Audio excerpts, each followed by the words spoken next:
I just voted. You can see the frustration. The beavers is just too slow. It takes a lot of time before you can log in. It's a big problem. So I think INEC need to look into this. Well, so far so good. The fillers I'm getting were good. When I got to this place, I found that it was very easy for me to vote because after doing the accreditation, I just voted and I'm about going home now. The center is a center that is easy to check for names because the papers are being placed where one can get used to their names and number, and that it's very fair and free and peaceful. The process is very cordial.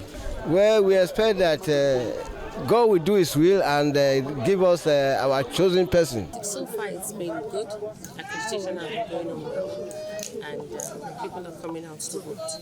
You know, it's a by-election to fill in the seats that His Excellency, Distinguished Senator Mondo Pablo left. So the people are here to elect their own candidate. I think everything is going on well. INEC is doing great. The agents are here, and the people are coming out to vote. So far, so good, and we expect it to be so.